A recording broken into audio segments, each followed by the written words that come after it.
And at the peak of the roof is this dog wagging his tail, looking down, going, "Hi." And just, he had gotten out the back window, walked across the porch on the second floor, jumped onto the banister, and from the banister was actually able to make part of the roof eave. It was a good jump, but he made it, and all the way up to the top. And he wasn't going to make it down. No, No, it was not just the like, same way. oh, okay. Stranger things. Yeah. Now, what's the largest animal, I would say, that you've come in contact with around here? You've never had a bear or anything, have you? I haven't had to deal with the bear. Thankfully, I happened to be out of town when they got the bear call. We've had two recently. One last year when the police over on, Casa Drive. Okay. It was over in Casa Drive found, and the officers were able to herd it back into the deeper woods. That was last year. This year, about a month and a half ago, actually, we had a call from a resident who said, "Hi, there's a bear that was my driveway about a half hour ago." Really? I called Fish and Wildlife right off, and they were going, "Oh yeah, you have one in the area. He's been there for about 3-4 months. He's been usually further south than you. It looks like he's heading north now for the winter." That's all good. Just tell people to put in the bird feeders for a few days, and I could find no tracks, and the little guy hasn't been sighted since, so. Little guy. Little guy. Little It guy. was a little bear. They said it was about a yearling, so Wow. probably no more than 80, 100 pounds. Yeah, there you go. Just a baby, just a Yeah. cub. Well, I've had dogs bigger than that. Oh, I would hope so. That 100 pounds is nothing for a dog these days. No, it doesn't seem to be. What is the meanest thing you've ever came in contact with, whether it be a fish or cat or... Oh, probably, I'd have to say, strangely enough, a raccoon. They are, or when they're cornered, can be very, very vicious.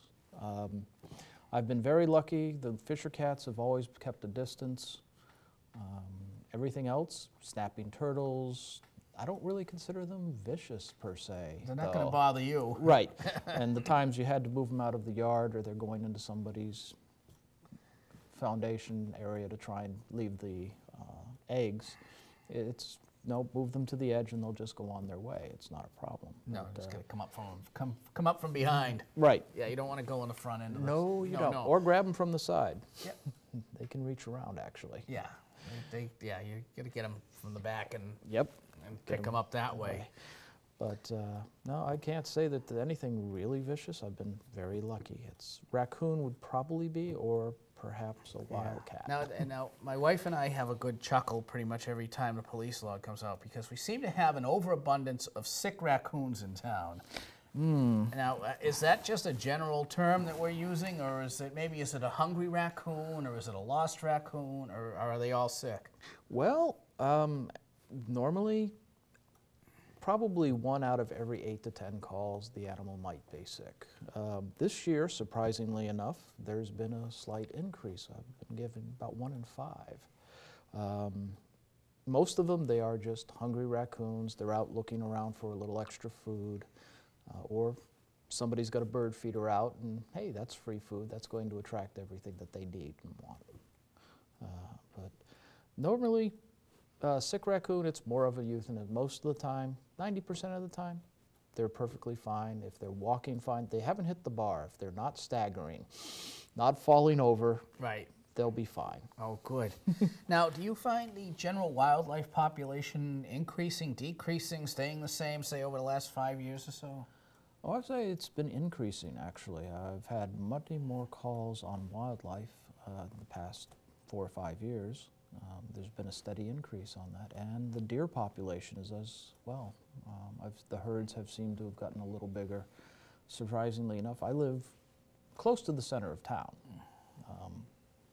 and I woke up 5 days ago, came out the front door, and across the street from me was this nice 150-pound white-tailed deer just nibbling on the brush. Right. Now, I live in West Mansfield. We get them all the time. Yep. Coming through. You know the area where I am, so yeah, it's heavily wooded. There's some heavy woods there. Now, along with the increased wildlife, how about the predators? Predators haven't been as much. I think we had an abundance of fox calls this year, more so than normal. Everything else seems to have been pretty stable. I haven't heard any coyote packs or anything like that. Right, and that's what scare people. A fox isn't going to scare too many people unless he's got an issue or something. But Right. coyotes tend to scare folks. Coyotes do, but we have had a small down off of West Street that they've been there for decades. I can say decades. I've been here that long. Wait. Well, we also used to have the egg farm down there with a lot of chickens. Yes, yes, we did. Wow. So, anyways, and now we've got, of course, we have rules and regulations mostly about dogs. Yes. Licensing of dogs. Licensing of dogs, they need to be licensed every year. Rabies vaccination is required by state law, as well as for cats now, actually. That got passed, I believe, in 2004, 2005. Not positive on the exact date, but you need a rabies, yeah. They rabies vaccination for, and a licensing specifically for dogs, yes. Yeah. Cats, no. And even if you want to have your dog groomed or something, they want to have proof of those vaccinations anyways. Yes, they do. So that's a good thing. Now, when is the period for licensing? Well, it's a calendar year. Oh, so at any time? Basically, the period runs from January 1st to April, the end of April of the following year. But you can get your license at the town clerk anytime from, I believe it's December 1st up through the end of April for that year. Right. Now, the licenses, there are different prices for a male dog? Well, from a fixed or unfixed or spayed or unspayed. Right. Yeah, it's $10 for a fixed animal, and it's $15 for an unspayed, unneutered. It's like that everywhere, and you really don't know why, and it really... Well, part of it's to help encourage the neutering your animals, spaying Yeah. your animals, because there is a pet overpopulation. There Oh. are people shipping animals up from the southern states, the Midwest states, because they have so many. We're very lucky up here in New England because a lot of the laws have been enacted. Yeah. Now, is the shelter the benefactor of some of these? Yes and no. We are not allowed legally. First off, we're a town-run facility. It's mostly generated on donations, as you stated, but our contract with the state and our licensing with the state, because we have to be licensed with the state, states we can only take animals from adjacent states. Yeah. Well, the states are small here, too. Yep. It's not like having an animal shelter in Texas. No, we're 300, 400 animals go in a day in some of those Yeah. shelters down there. Yeah, that's too many. Yeah. But no, we're very lucky up here. We're blessed that we have, the shelter that we have, and the people in the town and the businesses that all have donated this shelter. Oh yes. Very Now much so. you were also, so aside from all this, you do the Animal Welfare Committee, and what is your position there? Actually, I'm more of an advisor. They tell me what to do. They tell you what to do. Okay, there you go. And okay, so now what does the Animal Welfare Committee do? They oversee the shelter. They oversee the job that I do. I report to them on a monthly basis of anything that might be high. There's these kind of animals. We've had an increase in exotic animals showing up, or something along that lines would be what I would discuss with them. And they say, okay, we'd like you to look into this. Or if they've had certain complaints of this animal's being abused, we'd like you to check these things out. So. Very good. Now, I'm going to see if I can get an update on probably one of the more famous dogs in town, and that would be Nico, the German Shepherd. Nico, the German Shepherd. Now, just so you know, just so the people at home, a little background here. Nico was a young dog, got out of his yard somehow. I'm not going to debate the facts. It got out and apparently had an altercation with a person riding a bicycle. Yes. And the person was bitten, or? Yes. Okay. There was multiple bites. Multiple bites, and the end result was that the Board of Selectmen begrudgingly put an order on this dog, and at the end there was some circumstances that the dog was supposed to, a bunch of conditions, and those conditions were they had to move out of town and get training and A, B, C, D, E, F, G. Yes. And And do you know how Nico's doing? Because I know he captured, it was an unfortunate accident. It was Yes. not a good thing, especially if you're on the receiving end of the bite. But people love animals, and he got a lot of press. He did indeed. He did indeed. So is there an update on Nico? Other than that, he had been removed from town. The last time, it has been a couple of months since I've talked with the trainer who took him in. No, I have not had anything concurrent.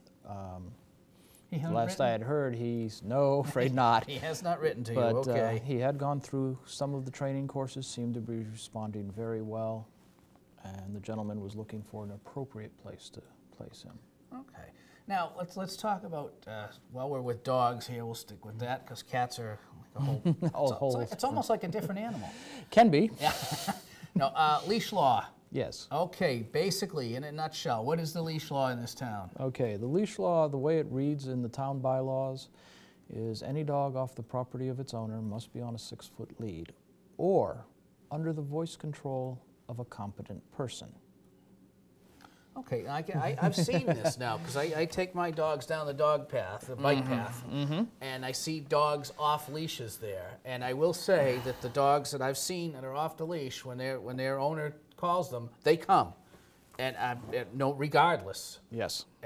So I see that, and I've seen see them around town walking, and as long as so that's okay. That is okay. All right, that's a good thing. Now that's good to know. So if you see a dog off a leash with someone, that's not necessarily a problem, as long as that person can control that dog with a voice command. Correct. If you can control the dog, it's fine, but a lot of times they can't. Most of the time they can, the ones that I've seen. Yeah. Oh, I wouldn't be able to control mine off a leash. I couldn't mind either when I had them. So, I mean, But, my big one is one thing, but my bulldog would, if be given a choice between me coming with me and going to see somebody else, she'd be all over the somebody else. And sometimes, unfortunately, not everybody likes dogs. Yeah. And they don't want one coming towards them. I believe that. But I can understand it. So if you can control the dog, great. And if you can't, then I ask you to put her on a leash. Okay. And now town meeting has recently adopted the new pickup rules. Actually, the rules have never changed. The fines have changed. The fines have changed.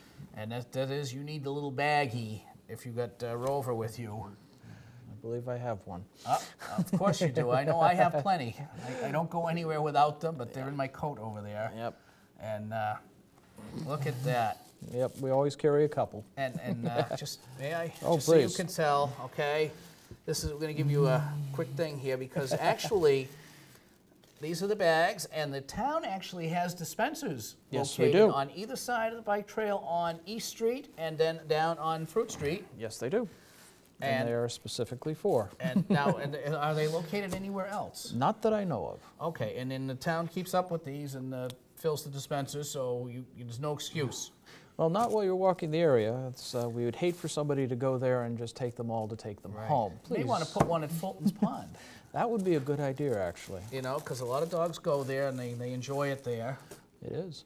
So you gotta, if you've got a four-legged friend there, then you need one of these at all times, because you must pick up after yourself, and Jeff will tell you, he sees it all the time. Most dog owners are responsible. Yes, they are.